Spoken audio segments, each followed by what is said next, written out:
হাতে মাত্র ২-৩ দিনের ছুটি, রোজকার একঘেয়েমি থেকে একটু বেরিয়ে সবুজ পাহাড়, ঝর্ণা আর ছবির মতো ভ্যালি দেখতে চান, তিব্বতী সংস্কৃতির বিশেষ ছোঁয়াও যদি চান, তাহলে এই ভিডিওটা শেষ পর্যন্ত দেখুন। কারণ এমন এক অব্বিট জায়গার খোঁজ দিতে চলেছি এই ভিডিওতে। সাথে থাকবে প্রয়োজনীয় সব তথ্য। এখানে পর্যটকদের ভিড় কম থাকায় এখানকার প্রকৃতি এখন অক্ষুণ্ণ। সবুজ পাহাড়, ঝর্ণা আর নীরব প্রাকৃতিক সৌন্দর্য মিলিয়ে জায়গাটি হয়ে উঠেছে বর্ষা বা বর্ষা পরবর্তী ভ্রমণের আদর্শ ঠিকানা। জায়গাটি ছত্তিশগড়ের সারগুজা জেলার মাইনপাট বা মেন পথ। স্থানীয়রা একে ছত্তিশগড়ের সিমলা বলে ডাকলেও সেটি শুধুমাত্র লোকমুখের নাম। এই জায়গার নিজস্ব সৌন্দর্য আপনাকে আলাদা এক অনুভূতি দেবে। মেইন পথের বিশেষত্ব হল এখানকার তিব্বতী ছোঁয়া। ১৯৬০-এর দশকে তিব্বত থেকে আসা প্রায় ২০০০-এর মতো শরণার্থী আজও ৭টি ক্যাম্পে বসবাস করে এখানে। তাই এখানে পাবেন তিব্বতী সংস্কৃতি, মনাশ্রী এবং সুস্বাদু তিব্বতী খাবারের স্বাদ, যা জায়গাটিকে ভারতের মিনি তিব্বত বলে পরিচিতি দেয়। ২ রাত ৩ দিনের ছোট্ট ট্রিপেই আপনি মেইন পথের মূল সৌন্দর্য উপভোগ করতে পারবেন। যদি প্রকৃতির শান্ত, অক্ষত ও স্বল্প খরচের একটি অব্বিট গন্তব্য খুঁজে থাকেন, তবে মেইন পাথ অবশ্যই আপনার ভ্রমণের তালিকায় জায়গা পাবে। এইবার প্রশ্ন হলো, মাইন পাথ বা মেইন পথ কীভাবে যাবেন? মেইন পথে যাওয়ার সরাসরি কোনো ট্রেন নেই, তাই নিকটতম রেল স্টেশন উড়িষ্যার ঝারসুগুড়া জংশন। ঝারসুগুড়ায় নেমে প্রায় ২০০ কিলোমিটার বাই রোড ভ্রমণ করলেই পৌঁছে যাবেন মেইন পথ। তবে পথে একাধিক সুন্দর স্পট ঘুরে দেখার সুযোগও পাবেন। হাওড়া থেকে ঝারসুগুড়ার উদ্দেশ্যে বেশ কয়েকটি ট্রেন চলে, তবে যেগুলো সকালে ঝারসুগুড়ায় পৌঁছায় সেগুলোই যাওয়াই সবচেয়ে সুবিধাজনক। এখানে কিছু সুবিধাজনক ট্রেনের হদিশ দিয়ে দিলাম।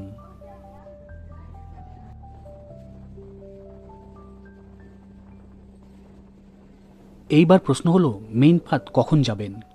এক কথায় বললে এখানে আসার সেরা সময় বর্ষাকাল, বিশেষ করে আগস্ট ও সেপ্টেম্বর। তবে অন্য সময়ও আসতে পারেন, শুধুমাত্র গরমের সময়টা অবশ্যই এড়িয়ে চলুন। তা না হলে সৌন্দর্যের বদলে শুধু অস্বস্তিই সঙ্গী হবে।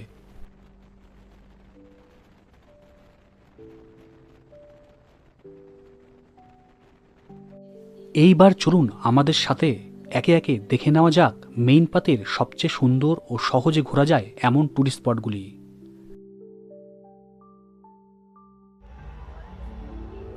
আমি এই মুহূর্তে আছি ঝারসুগুড়া রেলওয়ে স্টেশনের পার্কিং এরিয়াতে। এই পার্কিং এরিয়া, ওই সামনে রেলওয়ে স্টেশন, আর এই টেম্পু ট্রাভেলারের ওপরে আমাদের লাগেজগুলো দিয়ে দেওয়া হয়েছে, কারণ আমাদের যে গাড়িটা সেই গাড়িতে কেরিয়ার নেই। আমাদের গাড়ি হচ্ছে এই যে গাড়ি, আমাদের এটা স্করপিও। আমরা এখন যাব মেইন পাথের দিকে, আর আমাদের প্রথম ডেস্টিনেশন কানাকুন্ডা গ্র্যান্ড ক্যানিয়ন। আমাদের ট্রেন লেট থাকায় ঝারসুগুড়া স্টেশনে পৌঁছাতে অনেকটা দেরি হয়ে গেল। ট্রেন থেকে নেমে ঝারসুগুড়া রেল স্টেশনের উল্টো দিকের মেইন রাস্তার পাশের হোটেল থেকে ব্রেকফাস্ট সারি। আপনারা চাইলে এখানে বা রাস্তায় ব্রেকফাস্ট করতে পারেন। গাড়ির খরচ ডিসক্রিপশনে দিয়ে দেব।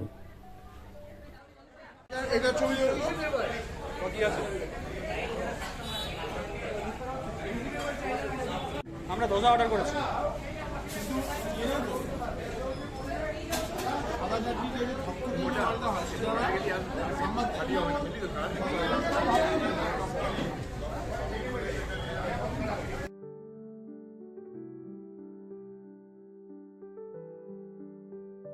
ব্রেকফাস্ট সেরে বেরিয়ে আমাদের প্রথম গন্তব্য ছিল ৭৫ কিলোমিটার দূরে অবস্থিত কানাকুণ্ড। সুন্দরগড় জেলার ইব নদীর তীরে গড়ে ওঠা একটি অসাধারণ পাথুরে ক্যানিয়ন, যাকে অনেকেই উড়িষ্যার গ্র্যান্ড ক্যানিয়ন বলেন। নদীর তীব্র স্রোত, খাড়া পাথরের প্রাচীর ও প্রাকৃতিক গিরিখাত মিলিয়ে জায়গাটি অত্যন্ত মনোরম। অফবিট ভ্রমণ, ফটোগ্রাফি আর প্রকৃতির নীরবতা উপভোগ করার জন্য এটি উপযুক্ত স্থান। কিন্তু এইবার বেশি বৃষ্টি হয় ক্যানিয়ন জলের তলায়, তাই শীতে আসলে এর আসল রূপ দেখতে পাবেন।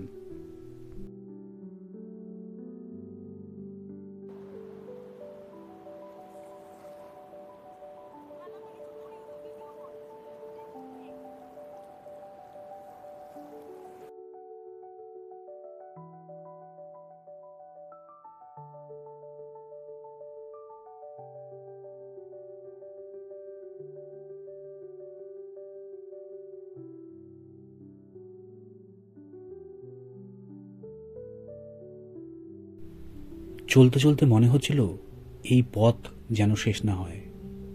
এরপর আরও 17 কিলোমিটার এগিয়ে পৌঁছালাম কোটাইবিরা। ইব নদীর ঠিক ধারে অবস্থিত মনোরম এক জায়গা। এইখানেই রয়েছে বিখ্যাত কোটাইবিরা শিব মন্দির। শান্ত পরিবেশ আর নদীর গুঞ্জন ভেসে আসছে দূর থেকে।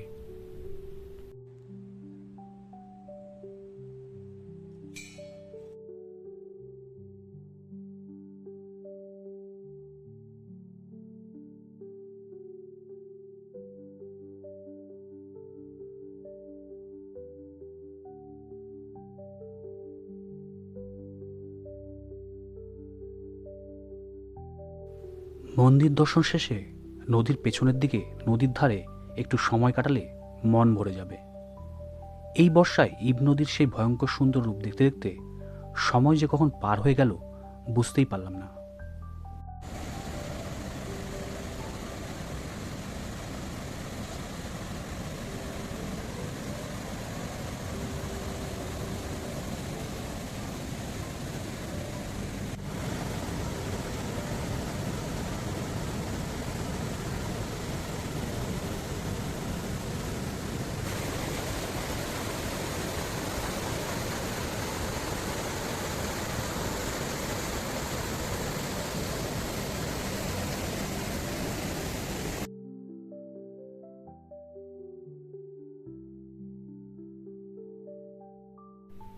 এরপর আবার চলতে শুরু করলাম।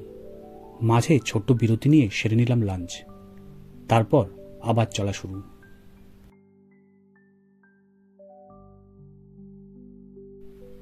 এরপর আবার রওনা দিলাম পরবর্তী গন্তব্যের দিকে, প্রায় 50 কিলোমিটারের পথ। তবে সত্যি বলতে কি, গন্তব্যের চেয়ে এই পথের জার্নিটাই যেন বেশি উপভোগ্য। দুপাশে সবুজ ফাঁকা রাস্তা আর হালকা বাতাস। এই পুরো যাত্রাপথটাই যেন মনে হবে এক চলন্ত পোস্টকার্ডের মতন।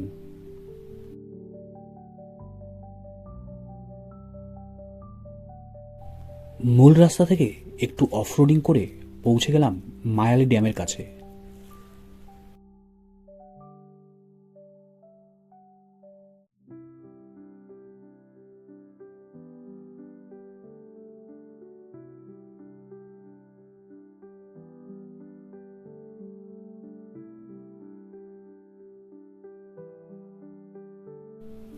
ড্যামের ঠিক উপরে রয়েছে মধেশ্বর ভিউ পয়েন্ট। বড় বড় বোল্ডারের গায়ে আঁকা রঙিন পেন্টিং এই জায়গাটিকে আরো আলাদা করে তোলে।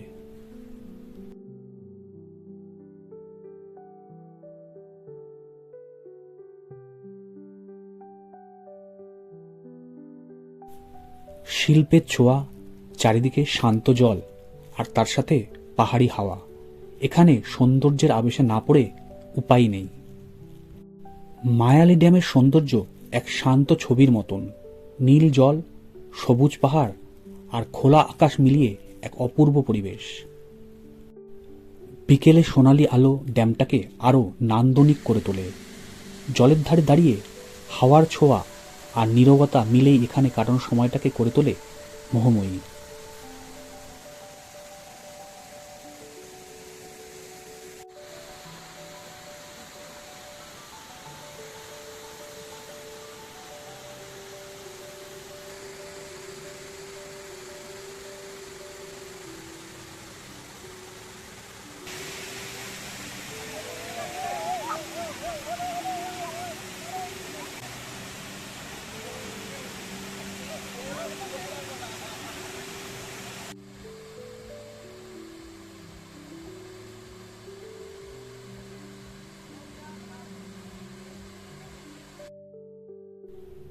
ঢলে পড়া সূর্যকে বিদায় জানিয়ে সামনে এগোলে প্রায় 60 কিলোমিটার যাওয়ার পরই পৌঁছে যাবেন বাগিচা নামের এক শান্ত ছোট্ট জায়গায়।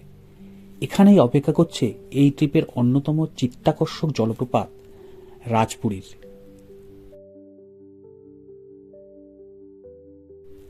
গাড়ি পার্কিং এরিয়া থেকে অল্প একটু হেঁটে নিচে নামতেই দেখা মিলবে এই সুন্দরীর। সারা বছর জল থাকলেও বর্ষাকালে রাজপুরী যেন একেবারে অন্য রূপে ধরা দেয়। সত্যিই রাজপুরী। চাইলে বেশ কিছুটা সময় ঝর্ণার ধারে বসে কাটাতে পারেন। প্রকৃতির শব্দগুলোকে ধীরে ধীরে গায়ে মিশতে দিতে পারেন।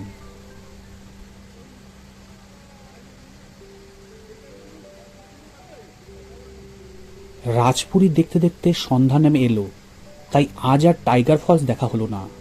আপনারা কিন্তু ওটা প্রথম দিনেই লিস্টে রাখবেন। এইবার প্রশ্ন হলো, মেইন পাতে কোথায় থাকবেন? মেইন পাতে এখন বেশ কিছু ভালো হোটেল গড়ে উঠেছে। থাকার পাশাপাশি প্রতিটি হোটেলেই নির্ভরযোগ্য খাওয়ার ব্যবস্থা রয়েছে। ইন্ডিয়ান খাবার তো আছেই, চাইলে তিব্বতী খাবারের স্বাদও নিতে পারবেন, তাই খাওয়া নিয়ে কোনো অসুবিধায় পড়তে হবে না। আমরা ছিলাম ডোলমা টিবেট রিসর্টে। জায়গাটি শান্ত, পরিচ্ছন্ন আর সার্ভিসও যথেষ্ট ভালো। এই রিসোর্টের বিস্তারিত রিভিউ এবং অভিজ্ঞতা আমি আলাদা একটি ভিডিওতে তুলে ধরেছি। পরদিন সকালে উঠে ফ্রেশ হয়েই আগে রিসোর্টটা ভালো করে ঘুরে দেখলাম। এর উপর ডিটেলস ভিডিওর লিংক ডেসক্রিপশনে শেয়ার করে দেব।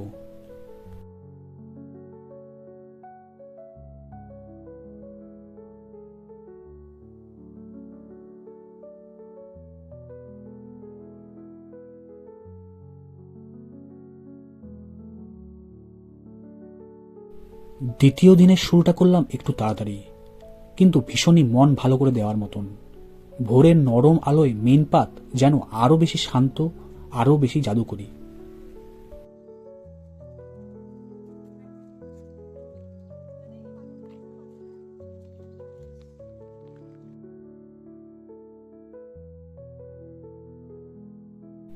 তাই সকালে ব্রেকফাস্টের আগেই পায়ে হেঁটে ক্যাম্প 1-এর আশেপাশটা ঘুরে নিলাম।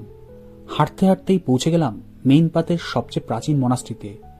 সকালবেলার নিস্তব্ধতা আর মন্ত্রোচ্চারণের সুর মিলে জায়গাটি যেন এক অন্য জগৎ।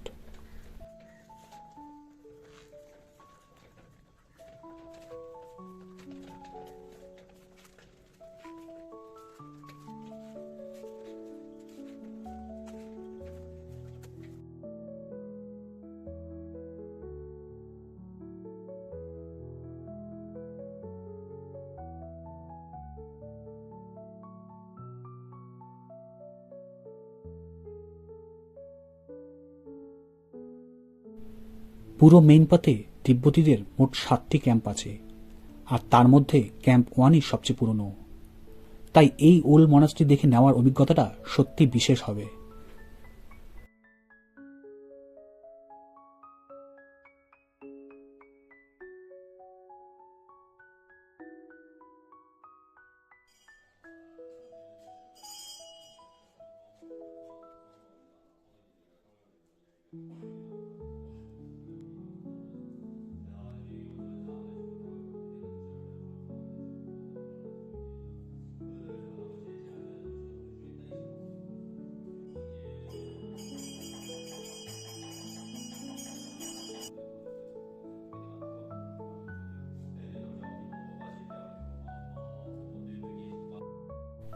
মনকে শান্ত করে নিয়ে আবার রিসোর্টে ফিরে আসার আগে ঢুম মারলাম মনাস্ট্রির ক্যান্টিনে। একটু গরম চা যদি পাওয়া যায়।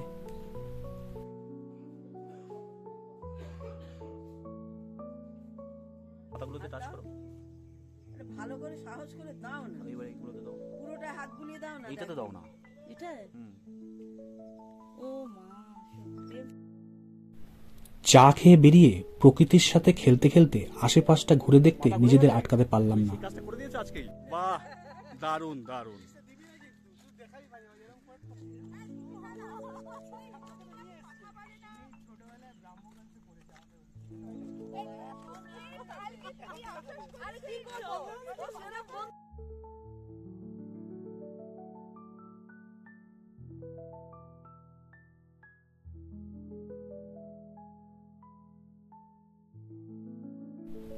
ওই দূরে দেখা যাচ্ছে ছত্তিশগড় ট্যুরিজমের কর্মা এথনিক রিসোর্ট।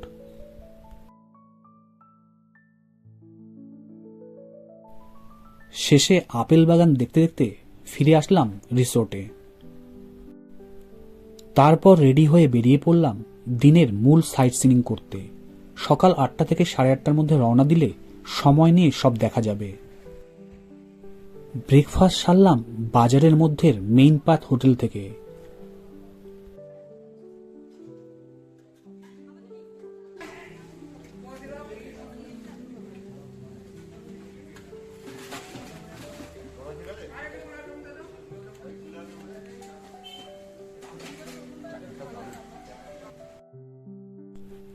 সাথে লোকাল সুইটস খোরমার স্বাদ নিয়ে বেরিয়ে পড়লাম আজকের প্রথম গন্তব্যের দিকে।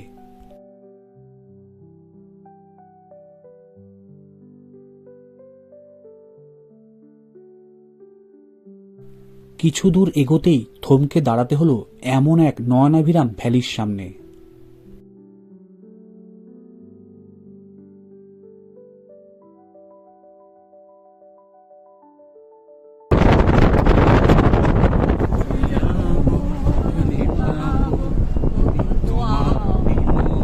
জুতোটা খুব বাজে লাগছে। না,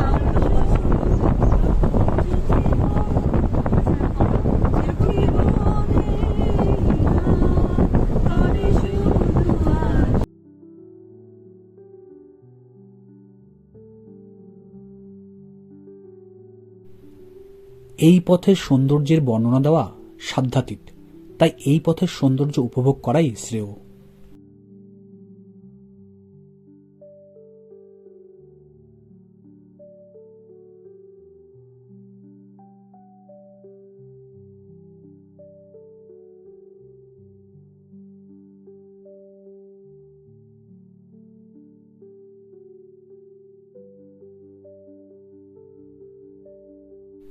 প্রথমেই চলে এলাম 11 কিলোমিটার দূরে অবস্থিত উল্টাপানি দেখতে।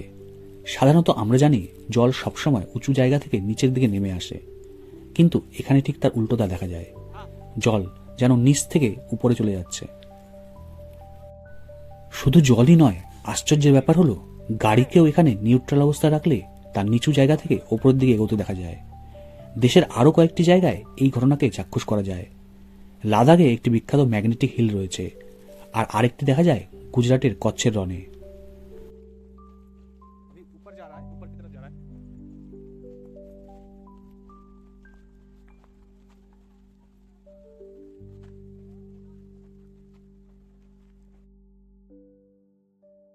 সম্ভবত এখানে কোনো ম্যাগনেটিক হিল এফেক্ট কাজ করে, তাই এমন অপটিক্যাল ইলিউশন তৈরি হয়। প্রকৃত কারণ যাই হোক, এই অদ্ভুত দৃশ্য একবার দেখার জন্য মানুষের ভিড় লেগেই থাকে।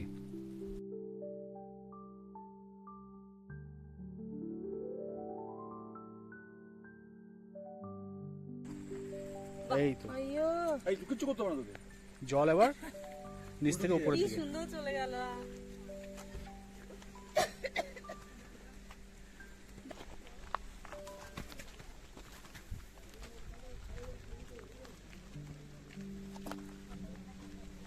ওকে একটু দাঁড় করো, তারপরে দুটো নৌকা একসাথে এবার এবার দেখো, এবার বুঝে পুরো পুরো বোঝা যাচ্ছে না? পুরো দিকে উঠে গেল। হ্যাঁ, বোঝা তো যাচ্ছেই। তারপরেও চলে যাচ্ছে। এইখানে স্থানীয়রা কিছু ছোট ছোট খাবারের দোকান দিয়েছে, সম্ভব হলে ওদের থেকে কিছু কিনবেন।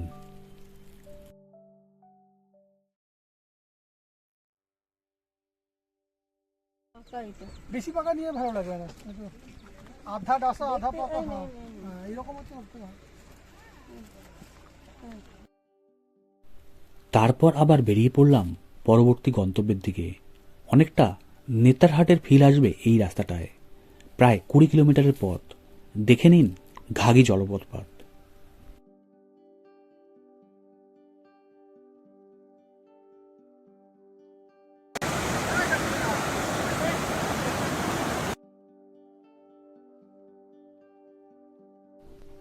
এই পথের আনাচে কানাচেতে ছড়িয়ে আছে সৌন্দর্যের ভাণ্ডার, শুধু খুঁজে নিয়ে উপভোগ করতে হবে।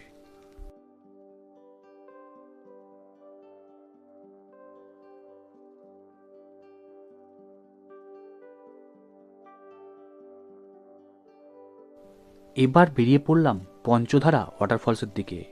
এখানে পৌঁছাতে সময় লাগবে প্রায় আনুমানিক 45 মিনিট। দূরত্ব প্রায় 20 কিলোমিটার।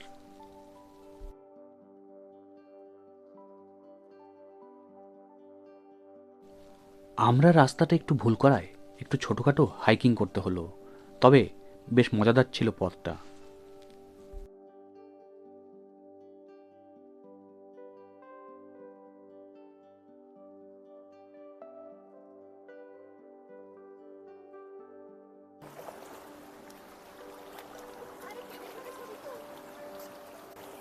इसमें बहुत ধোয়ার জন্য ভালো সুবিধা। এই পাথরগুলো একটু শ্যাওলা আছে কিন্তু, হ্যাঁ।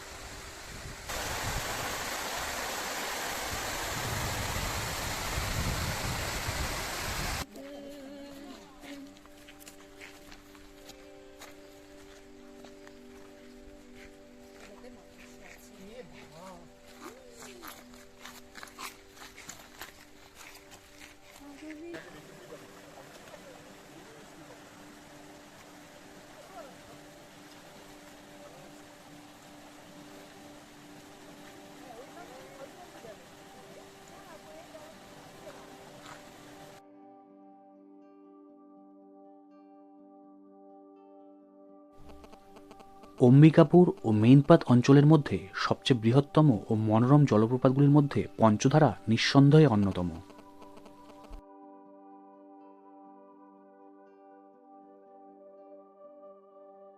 নামটি যেমন 5টি ধারায় জল নেমে এসে নিচে পড়ে, যার দৃশ্য অসাধারণ লাগে। তবে মনে রাখবেন, আগস্ট সেপ্টেম্বর মাস ছাড়া এই জলপ্রপাতটির পর্যাপ্ত জল পাওয়া যায় না, তাই এই সময় পঞ্চধারার আসল সৌন্দর্য উপভোগ করা যায়।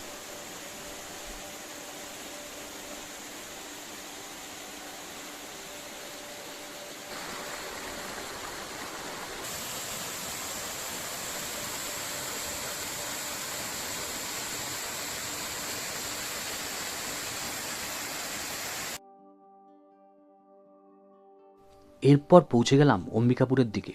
মাত্র 13-14 কিলোমিটার দূরে একটি খুবই আকর্ষণীয় জায়গা দেখতে, থিনথিনি পাত্থর। এটা কিন্তু অদ্ভুত। এখানে রয়েছে এক বিশেষ ধরনের মিউজিক্যাল স্টোন।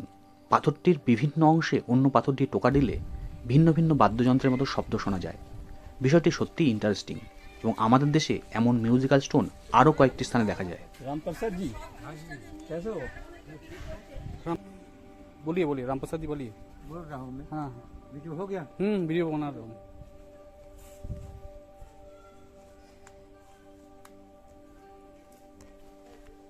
घड़ा का आवाज है। हाँ हाँ हाँ। क्या करूँ, यहाँ रहता हूँ इसलिए रहता हूँ इस जगह में। एक तो मेरे मन घर से मन नहीं लगता है घर में रहने के। घर अंधेरा लगता है मेरे को। ये पित्तल का आवाज है, ये कांच और थाली का आवाज है। यही पे रहता हूँ मैं, लेकिन क्या करें, मेरे पत्नी चल गया तो मेरे मन धसक गया।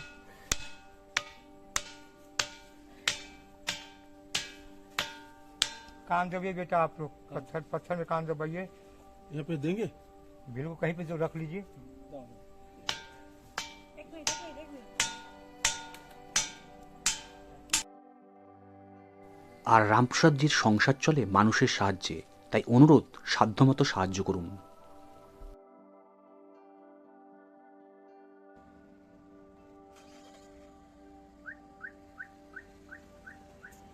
তারপর পথেই সারলাম লাঞ্চ, রুটি, ডাল, ডিমের ঝুড়ি ভাজা দিয়ে।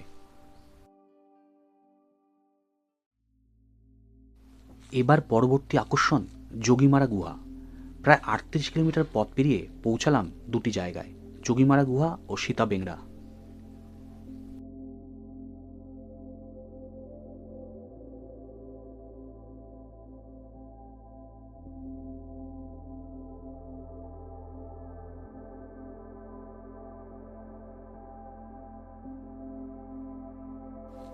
ট্যুরিস্টদের কাছে জায়গাটি এখনও বেশ অপরিচিত। প্রচলিত মতে রাম, লক্ষ্মণ ও সীতা দক্ষিণ ভারতের দিকে যাওয়ার সময় বেশ কিছুদিন এখানে কাটিয়েছিলেন। গুহার সামনের অংশটি অত্যন্ত ইউনিক ও রহস্যময়, চোখে দেখলেই সেটা বোঝা যায়।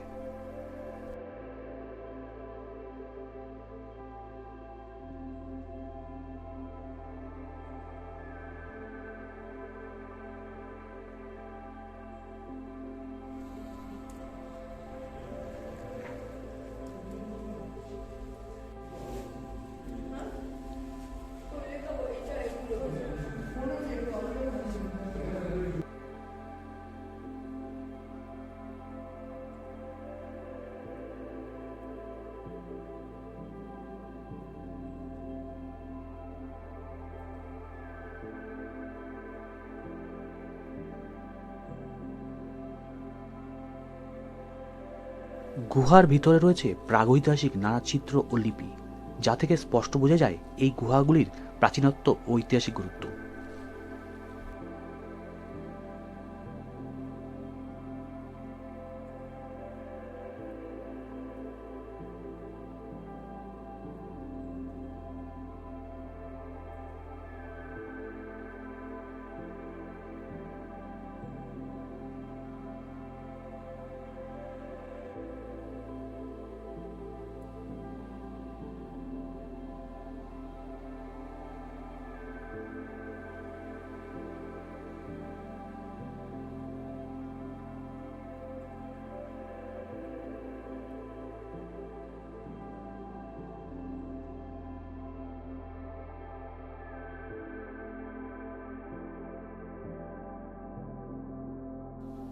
এইবার নিচে নেমে দেখে নিলাম হাতি গুফা। জল পাহাড়ের নিচ থেকে অন্যদিকে চলে যাচ্ছে, অদ্ভুত এক ভূপ্রকৃতি।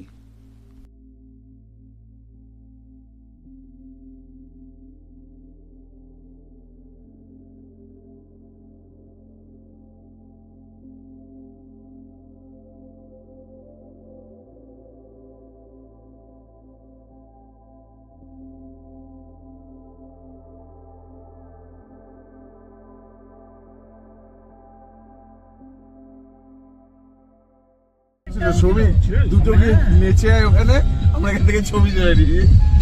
এদের গোলাপি আবির প্রসেশনটা আছে এক রকমের পেয়ারাটা নিয়ে পেয়ারাটা পেয়ারাটা কোথায় আছে রে? ওই নীল ব্যাগটাতে নিমকিও তো আছে। এটাও নেব নাকি? বাইক বেশি নিস না, বেশি খাওয়ার সময় হবে না।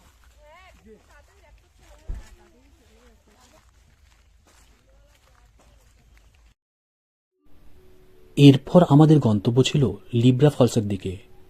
গাড়ি থেকে নেমে কিছুটা হেঁটে নদীর পাশ দিয়ে হাইকিং করে পৌঁছে গেলাম লিব্রা ফলসে।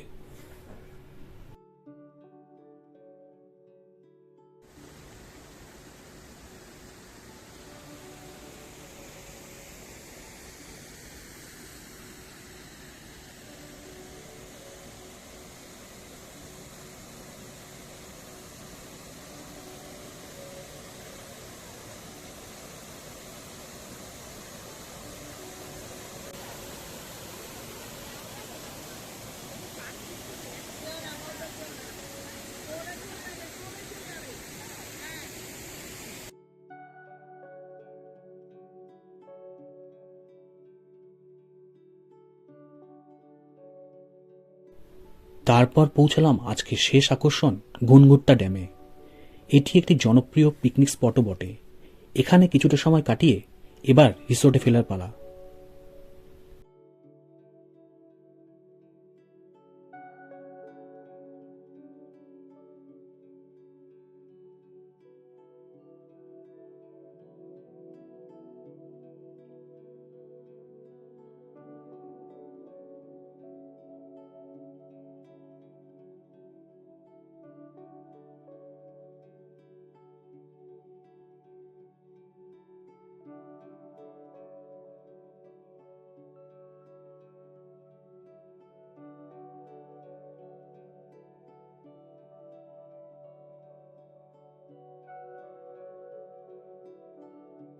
ফিরতে ফিরতে রাত হয়ে গেল, আর ফিরেই পেট পুড়ে খাওয়া দাওয়া।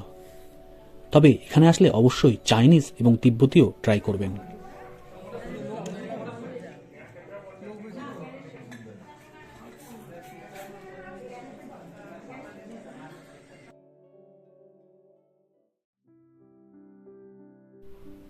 তৃতীয় দিন ও শেষ দিন সকাল সকাল রুম ছেড়ে ব্রেকফাস্ট করে বেরিয়ে পড়লাম ক্যাম্প 3 মনাস্ট্রির দিকে।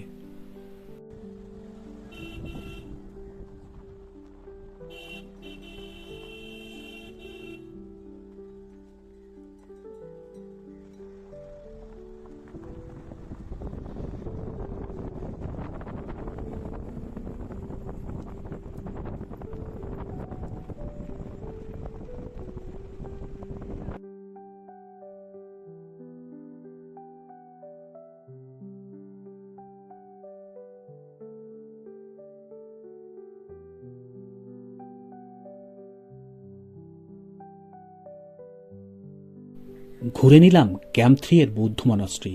এটি স্থানীয়দের কাছে নিউ মনাস্ট্রি নামে পরিচিত এবং বিশেষ তাৎপর্যপূর্ণ কারণ এই মনাস্ট্রির উদ্বোধন করেছিলেন স্বয়ং দলাই লামা। ফলে জায়গাটি শুধু ধর্মীয় দিক থেকেই নয়, ঐতিহাসিক গুরুত্বও সমৃদ্ধ। মনাস্ট্রির আশেপাশের পরিবেশ অত্যন্ত শান্ত ও নির্জন। ধ্যান, প্রার্থনা বা কিছুক্ষণ নিরিবিলি বসে থাকার জন্য আদর্শ জায়গা। মনাস্ট্রির কমপ্লেক্সের মধ্যে রয়েছে একটি হোস্টেল, যেখানে ছাত্রছাত্রীরা বৌদ্ধ শিক্ষা ও ভাষা শেখে।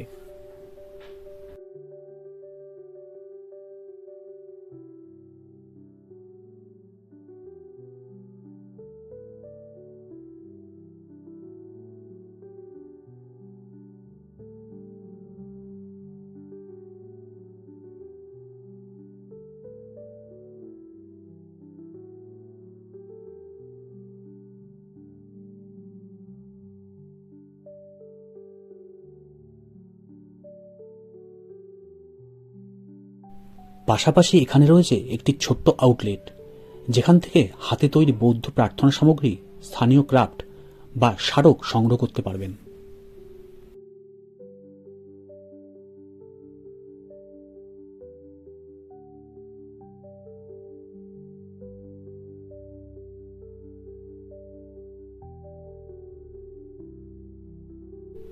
এরপর চলে আসলাম জলজলি। দূরত্ব মাত্র 3 থেকে 4 কিলোমিটার। মেইন পাতে বর্তমানে জায়গাটি বেশ জনপ্রিয় হয়ে উঠেছে।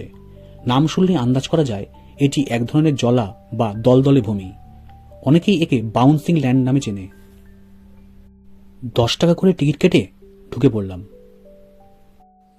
এখানে বাচ্চাদের জন্য রয়েছে এটিপি বাইক রাইডের ব্যবস্থাও। আর চাইলে এখান থেকেই ঘোড়ায় চড়ে চলে যেতে পারবেন শিব ওয়াটারফলসের। দূরত্ব মাত্র 1 কিলোমিটার। খরচ প্রায় 150 টাকা। घूमेंगे तो जंगल राइड लंबा घूमेंगे तो 300 रुपये। अच्छा, और 100 रुपये में कितना? 100 रुपये में और नीचे से घूम सकते हैं सर। अच्छा अच्छा, नीचे से घूमकर।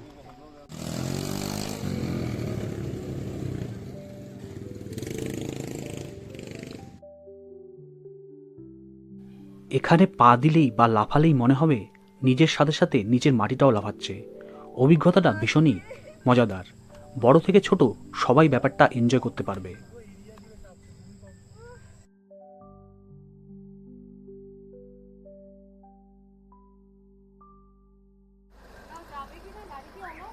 এই হচ্ছে জলজলি পয়েন্ট। আর এই দিকটায় প্রায় 1 কিলোমিটার গেলে হচ্ছে শিব ওয়াটারফল।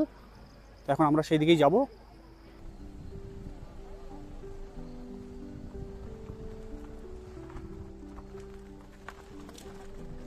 এই জলজলি পয়েন্ট থেকে প্রায় 200 মিটার আগে আসলাম। এসে এইরকম একটা ট্রেল বরাবর এগিয়ে চলেছি আমরা শিব ওয়াটারফলের দিকে।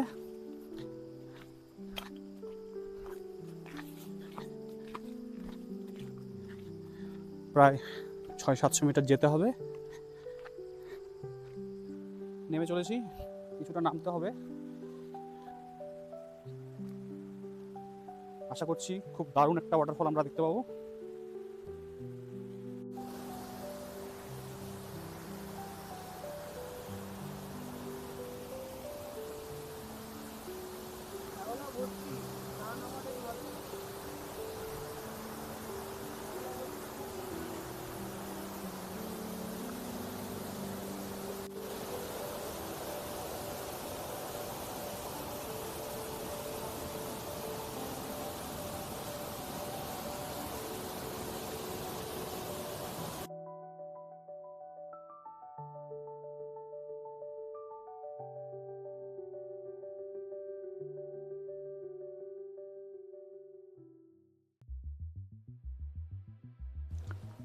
এরকম ল্যান্ডস্কেপ মেইন পাতের ইউএসপি। মনে হবে শিল্পী তুলি দিয়ে এঁকে রেখেছে।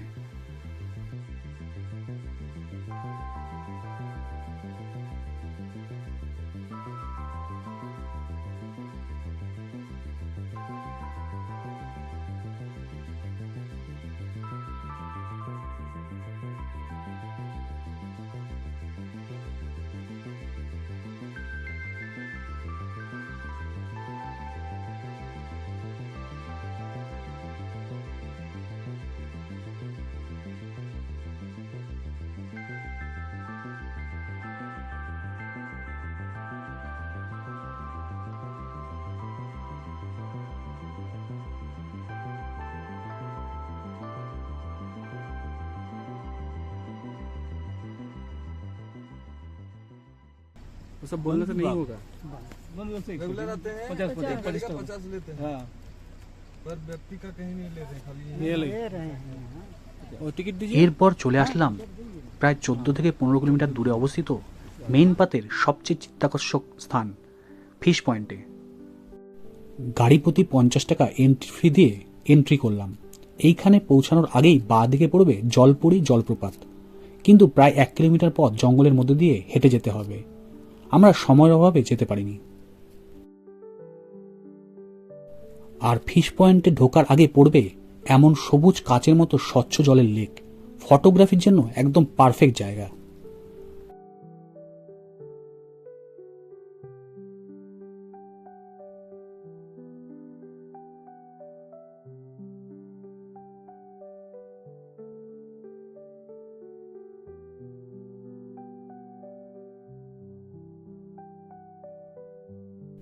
ফিশ পয়েন্টে এলে একসঙ্গে 3টি জলপ্রপাত দেখা যায়, তাই এই স্পটটি একদম মিস করবেন না। মাছলি নদীর উপর অবস্থান করায় এর নাম হয়েছে ফিশ পয়েন্ট বা মাছলি পয়েন্ট। এখানে ঘোরার জন্য একটু বেশি সময় লাগবে, কারণ বিভিন্ন ভিউ পয়েন্টে সিঁড়ি দিয়ে ওঠানামা করতে হয়। हाँ, बना के ना उधर दे देना, लेके आओ। पैसा देगा अभी? नहीं, बना के लेके आओ। मेरे लिए भी बनाना है 4 चार बना, चार बना। 4 मीठा अच्छा करके बनाना, अच्छा बनाना।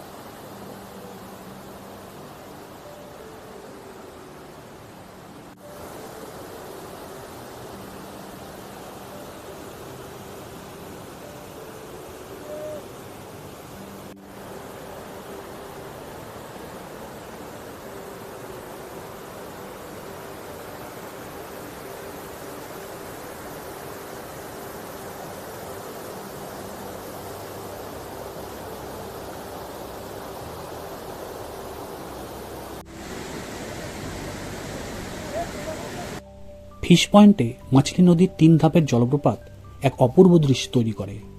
ভিউ পয়েন্ট থেকে সাদা জলের ধারা, নিচে গভীর খাদ আর চারিদিকের শান্ত পরিবেশ মিলিয়ে জায়গাটি সত্যি মন ছুঁয়ে যায়।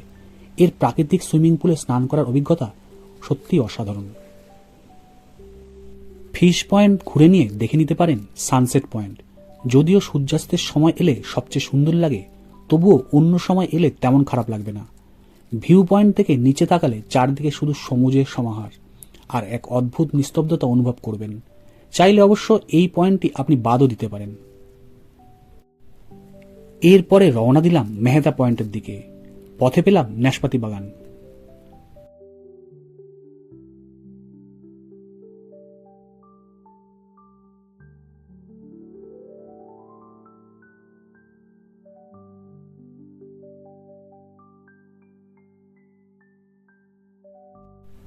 মেহতা পয়েন্ট বা সানরাইজ পয়েন্টে এন্ট্রি ফি গাড়ি প্রতি 40 টাকা।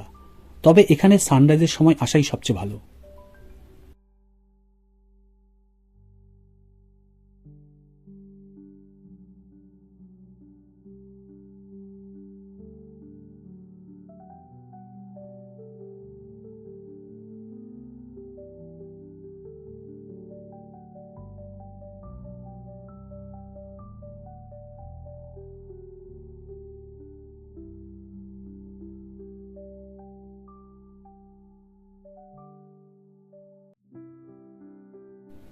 এইবার আবার ফিরে আসলাম কর্মা এথনিক রিসোর্টের সামনে। তখন 2-1 পশলা বৃষ্টি শুরু হয়েছে। এখানে যে এত সুন্দর লেক আছে আগে জানতেই পারিনি, পুরো ছবির মতন। দুধারের ঘন সবুজ অরণ্য আর মাঝ বরাবর বয়ে চলা কালো পথ ধরে এগোলেই যেন হঠাৎ খুলে যায় আরও এক নতুন সৌন্দর্যের দুয়ার। টাইগার পয়েন্ট ও তার ঝর্ণা আজকের শেষ গন্তব্য। মেন পথ থেকে মাত্র 10 থেকে 12 কিলোমিটার দূরে সারগুজা জেলার এই শান্ত ছোট্ট স্পটটি স্থানীয়দের কাছে বহুদিন ধরেই পরিচিত। তাদের কথায় একসময় নাকি বাঘেরা জল খেতে এই গভীর অরণ্যে আসত, আর সেই গল্পই জায়গাটির নামের জন্ম দিয়েছে। তবে এখানে এনাদের থেকে অবশ্যই সাবধান।